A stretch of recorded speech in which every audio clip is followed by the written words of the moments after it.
Morning everyone, and welcome to Paradise Wildlife Park. My name's Kim and this is Amy, and we work on the primate and small mammal section here at the park. And this morning we're going to go in and train our pandas, so if you want to follow us, and we will train them.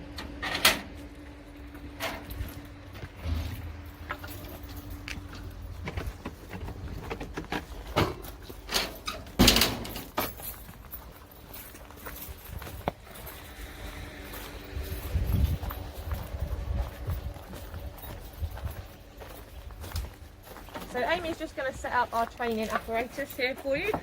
So what we're going to do is just wait for our pandas, and when they come down I'll tell you a little bit about their training, and then once they're done I will go more into about the red pandas themselves. So all of our training, is important to note, is done for veterinary and healthcare. So there's two different things we're going to be doing today. So you can see Amy's just put a station up on the side here, and the station is for Tilly to hopefully come down and stand on. And then we also have our crate as well, and that is for the crate training. So both of our pandas are currently where they like to be the best, and that is all the way up the tree. It is quite early, but Tilly does look like she's on her way down. So each red panda has a little pouch, and in that pouch there is some fruit, and it's just a little treat and a reward for them, because all of our training is done with positive reinforcement. So that just means the whole experience is positive for them, and it is completely up to them as well. So if they don't want to take part, they absolutely don't have to. But when they do what we want them to do, they do get a nice little treat as a reward for doing the behaviour we ask them to. So Tilly, hopefully, is going to poke her head up that box any minute now. We shall see. She's probably going to the toilet. Yes, it's a bit early, so she's probably going to the toilet first, and then she will come and join us. So I said this training is really important for veterinary and healthcare purposes. We will demonstrate that in a second. We do this quite regularly, and it is good for Tilly as well that different keepers come in and do it all the time, and it does actually allow our vets to come in and get nice and close as well. So she is on her way, a bit sleepy this morning.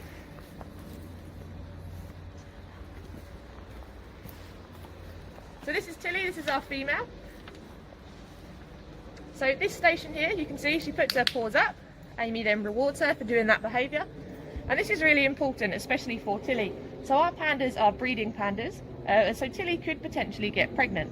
So when an animal is pregnant, obviously normally you can see a nice big belly. Now with red pandas, not so much. They're very well known for not actually being able to see what's going on, so this is very important for us to be able to feel that everything's normal, everything's going along as it should be. Also, when she has had cubs, we can actually carry on checking her teats to make sure they're not sore and that she's producing milk well for the cubs. And we can also use this training to get them used to vaccinations. So what Amy's doing now, you can see she's pinching her arms just there on the side and the legs, and that gets, if you ever need an injection, we can just do that, and she's very used to that behaviour happening. So it's not scary, and it's all done on her own free will as well.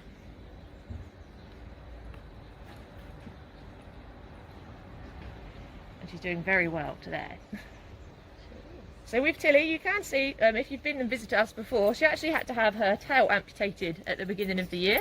And now for this whole situation, it could have been very, very stressful. So what Amy's doing now is just stationing her so that we can take a picture and send that to our vets, so we know that it's nice and healthy and it's healing really well. Now when that did happen, a lot of keepers may have been very nervous because she did have to go to the vets.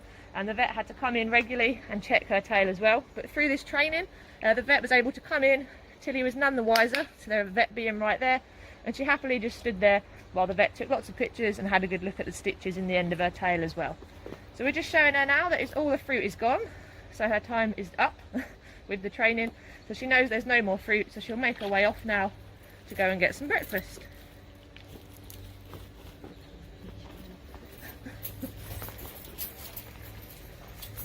So Amy's just gone to get their breakfast. Now Nampang I don't think is going to come down this morning, but we will show you what we were going to do. So just down on the platform here, there is a crate. Now you might have seen these before if you've got pet cats at home. We hear every day people that come in and tell us that they've got a pet cat and they can't get it to go in the crate for the vet. It absolutely hates it, lots of scratching and squealing. Now with our pandas we do crate training. So they come in the crate, they get rewarded just like we did with the station. So it's just a normal thing for them, it's not stressful, and it's also good for them to be able to see it when they're not going to the vet, so that they get used to it and it's not always a negative situation.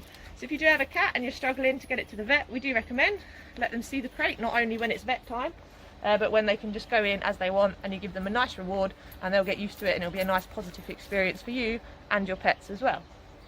So Nampang looks extremely comfortable up the tree, and I don't think he's going to get up anytime soon, but we'll start talking about pandas and we'll see if he wants to come and show off his skills.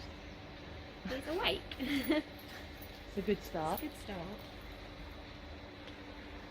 So I said our pandas were a breeding pair, which is very important to note. Red pandas are endangered out in the wild, so it is very important that zoos around the world work to hopefully breed them. The reason for that is so that we've got a genetic safety net. So that is so we've got enough genetics that are good enough that one day we may hopefully be able to reintroduce them back to the wild. But to do that, obviously the habitat needs to be there to release them to. So Nampang, he came to us 2 years ago from the Highland Wildlife Park in Scotland, and him and Tilly have been paired up. We haven't had any cubs yet, but we do keep our fingers crossed. They are normally solitary in the wild, so they don't tend to spend too much time near each other until it comes into breeding season. Nampang has woken up. He has turned around. We'll see how far he comes. So if they do have cubs, they're likely to have 2. Tilly has bred here before with our previous male Tiedemann, and we have actually had 2 successful litters, and they have now gone off as part of the breeding programme to other zoos. So what Tilly's eating now is some lovely stuff called Panda cake. She's not a very ladylike eater, as you can see, lots of dribble. So they do get Panda cake, and that's got lots of minerals and vitamins in, just what the pandas need. But in the wild, 95% of their diet is actually bamboo. So we do feed that as well. And each red panda needs about 20,000 bamboo leaves a day to be able to survive. So we can't quite do that here. So we do offer something called leaf eater pellet as well. And that just makes sure they get all the nutrients that they need. And it's in that bowl just there. So we feed them their breakfast with the pellet in the morning and the panda cake, as well as some bamboo. And then they get bamboo 3 times a day. So quite a lot, and depending on the time of year, depends on how much as well. If we do see that Tilly is pregnant, we will start bringing in more bamboo because she will need it. And we tend to leave some of the dead bamboo in as well, so that she can take the twigs and things like that, and she can start making nests with the bamboo. So Nampang is currently having a morning wash, which does normally signal that they're going to come down, but we'll have to wait and see. So with pandas, it is all a very big patience game. One of their favourite activities is to sleep. They can sleep for about 18-20 hours a day if they want to. We don't like to call them lazy though, we like to call them energy efficient. So because their bamboo is not very nutritious at all, they use all of their energy to eat more bamboo and to go find more bamboo, so then they have to sleep so they can find more bamboo. So if you ever wanted to come back as an animal, I would recommend a red panda. So you can see that they've gone right up into those trees.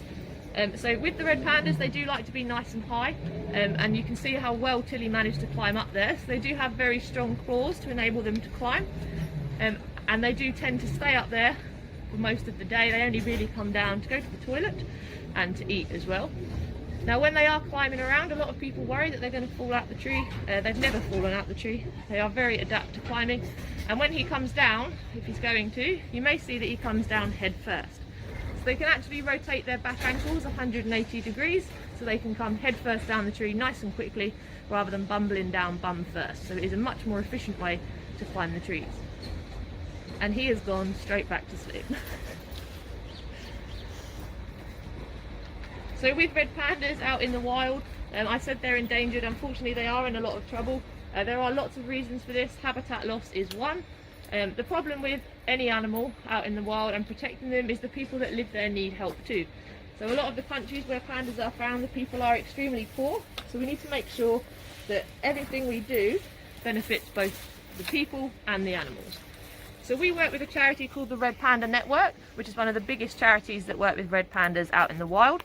And they actually run something called the Forest Guardian Project. So they have hired local people to come out and they help go and check the pandas, find how many are out in the wild, but also take tourists to go see the wild pandas.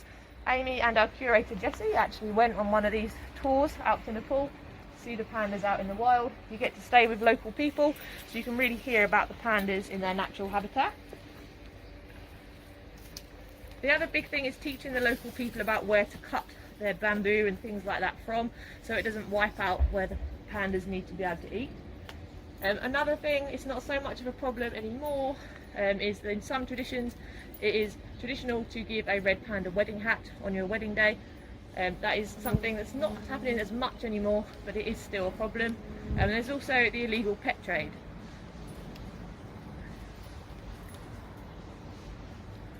Thank you all so much for tuning into our Red Panda Live this morning. If you did enjoy, please feel free to drop us some stars down in the comments below. We really appreciate the support as we're coming out of this lockdown period, and hopefully we get to see you all soon. You can pre-book your tickets today at pwpark.com.